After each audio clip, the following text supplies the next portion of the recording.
I'm Amy Goodman with Nermeen Sheikh, and we are speaking today with Julian Assange, founder and editor-in-chief of WikiLeaks, granted political asylum by Ecuador last year, sought refuge almost a year ago at the Ecuadorian embassy in London because the British government promises to arrest him if he steps foot outside.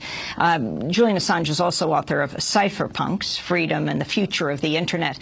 I wanted to ask you quickly, Julian, about the Icelandic Supreme Court decision around visa and the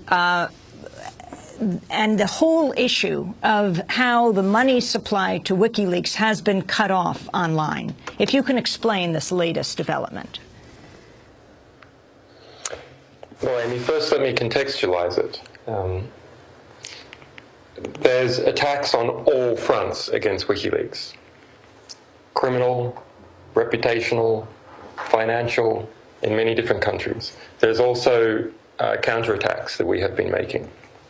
And in relation to this visa blockade, back in late 2010, U.S. right-wing politicians like Senator Lieberman contacted a number of different financial institutions in the United States and encouraged them to cut off WikiLeaks as a recipient of visa donations, our donations, but via Visa. Now, as a result, Visa, MasterCard, PayPal, Moneybookers, Western Union, Diners Club, Discover, JCB, and the Bank of America, and Swiss Post Finance, that's 10 different financial organizations, as a result of that pressure, engaged in extrajudicial financial blockade against us and our donors, much the same as they do to Cuba, but without any legislative backing, without any administrative backing. Even the US Treasury Secretary, Geithner, investigated whether we should be formally added to a US blacklist and found that there was no legal basis to do so. In response, WikiLeaks, for the past year and a half or so, has been engaged in litigating some of these giant financial services companies that are influenced by Washington power brokers. And we won in the lower courts in Iceland, and we won in the Supreme Court in Iceland just a few weeks ago. Now, that victory in the Supreme Court stated that Visa must open up the gateway, and its subcontractor, Valitor, in Iceland, must open up the gateway. Visa has relented and has opened up the gateway. However, it has also activated what it says is another clause in the contract to shut it back down again on midnight June 30. So between now and midnight June 30, people can donate directly to WikiLeaks. Otherwise, they have to come midnight June 30, they'll have to engage in indirect mechanisms. But that they are there. For example, Daniel Ellsberg, John Cusack, John Perry Barlow, and some others set up the Free Press Foundation in the United States precisely to deal with some of these economic blockades. But if you go to wikileaks.org/donate, you will see that there's different ways that we have constructed to work around this economic blockade. Unfortunately, they're all a little bit indirect, so it's a little bit of an extra burden for donors and a reputational burden, because you don't see that you're donating directly to WikiLeaks, you see that you're donating to the Free Press Foundation or the Valholland Foundation in Germany, or a number of others. But donations now to WikiLeaks via the Free Press Foundation in the United States are tax deductible. We've also had a major victory in Europe in relation to the German tax authorities, which also were politically pressured, and that has come out and been admitted to remove our tax deductibility in Europe. That's now back. We've won against that. So the position of my asylum here is such that we've been able to concentrate more of our resources on counterattack and have been successfully engaged in that battle. We wanted to switch gears right now. The CEO of Google, Eric Schmidt, has come out with a new book called The New Digital Age. And we wanted to ask you about a meeting you had. On June 23rd, 2011, Julian Assange, you had a secret 5-hour meeting with the Google CEO, Eric Schmidt. At the time, you were under house arrest in rural England. Also in attendance, Jared Cohen, former advisor to Secretary of State Hillary Clinton, Scott Malcolmson, director of speechwriting for Ambassador Susan Rice at the State Department, and current communications director of the International Crisis Group, and Lisa Shields, vice president of the Council on Foreign Relations. Schmidt and Cohen requested the meeting to discuss their ideas for this book that has just come out, The New Digital World. We want to go to a part of your conversation with Schmidt and Malcolmson. This is a recording you made of that meeting, first time being played in a national broadcast, where you talk about the Patriot Act. We wouldn't mind a leak from Google, which would be, I think, probably all the Patriot Act requests. Yeah, which would be illegal. Depends on jurisdiction. We are a U.S. There's higher laws, First Amendment, you know. No, I've actually spent quite a bit of time on this question because I'm in great trouble because I've given a series of criticisms about Patriot 1 and Patriot 2. Because I think they're because they're non-transparent, you know, because the judge's orders are hidden and so forth and so on. And the answer is that the laws are quite clear about Google in the U.S. That we couldn't do it. It would be illegal. So we're fighting this case now with Twitter. We've done 3 court hearings now, trying to get the names of the other companies that fulfilled the subpoenas to the grand jury in the U.S. Twitter resisted, and so that's how some of us became aware. They argued that we should be told that there was a subpoena. I wasn't told, but... This is concerning you? Yeah, me personally. Yeah. But 3 other people, but we know there's at least 4 other companies. I can certainly pass on your request to our general counsel. Tell them to argue that we should be told. So your specific request is that Google argue legally that WikiLeaks as an organization should be informed, or any of the individuals. Or the individuals, if they are named in a FISA. Yeah. Okay. Yeah. I will pass that along. That is a part of this 5-hour conversation that you had with the CEO of Google, Eric Schmidt, and Scott Malcolmson, director of speechwriting for UN Ambassador to Susan Rice. Can you talk about the circumstances of this meeting, how you made this recording, and then talk about the substance of what we just heard?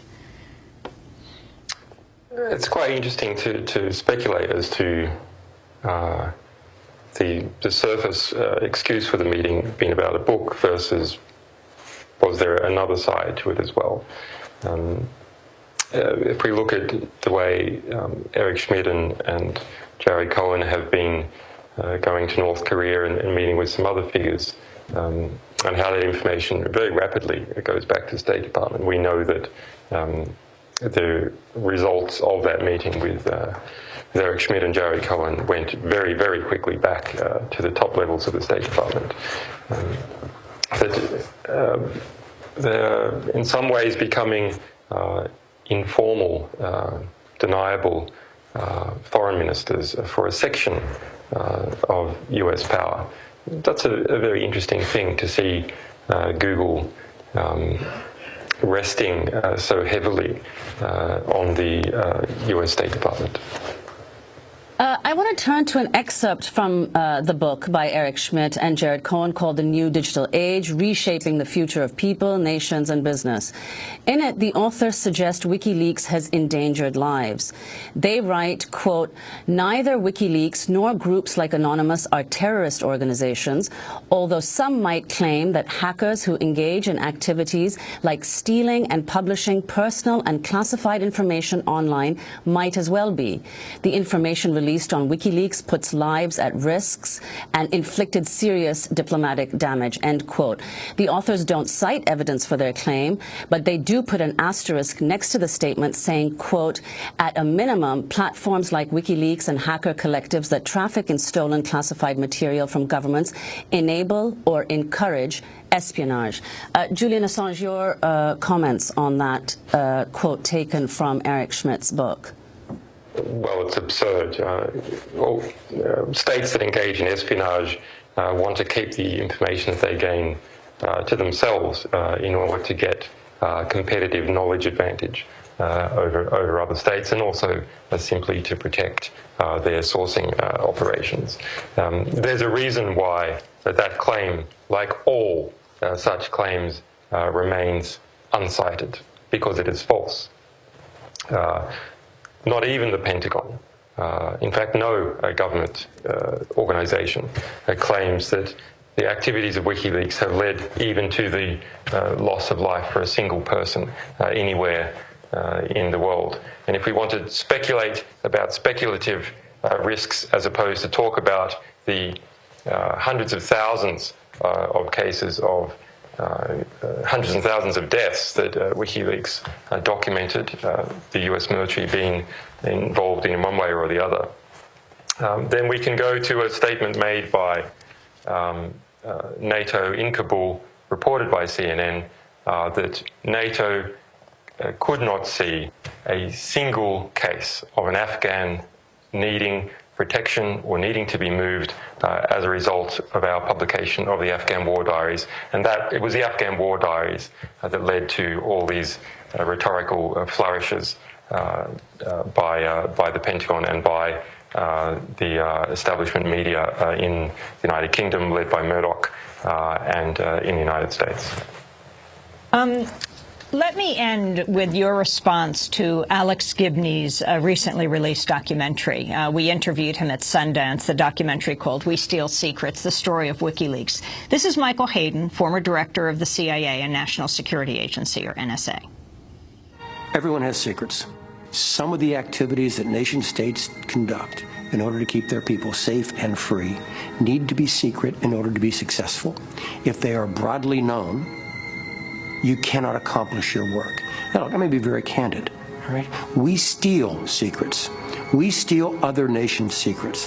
One cannot do that above board and be very successful for a very long period of time. Michael Hayden, former director of CIA and the National Security Agency, or NSA, his statement, We Steal Secrets, the one that Alex Gibney used for the title of his documentary.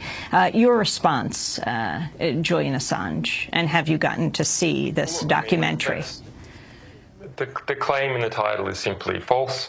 It had spread everywhere, of course, because it's in all the promotional literature. I assume very few people will go actually to see that film, but the promotion has been done by Universal. That's a $2.5 million hit job on my reputation, the reputation of the organization. What's the equivalent title? I make fictitious fraudulent films, the story of Alex Gibney. In response, we have published the full transcript ahead of the film's release, with line-by-line details showing exactly how Alex Gibney edited statements, stitched them together, etc., and didn't engage, it seems, in any fact-checking of the statements that the people he was interviewing. For an example, I make some statement that begins with, well, what they say is, and then I quote it. Alex Gibney cuts off the what they say. So in order to put someone else's words into my mouth. And that's present throughout the film. This is not a serious work. 10 seconds in this part of the interview, This is not a serious work, and this is not a serious filmmaker. Julian Assange, we'd like to ask you to just stay with us for a post-show discussion. We have many more questions to ask you. Julian Assange speaking to us from the Ecuadorian embassy, founder and editor-in-chief of WikiLeaks, granted asylum by Ecuador. That's why he's in their embassy right now. Our website.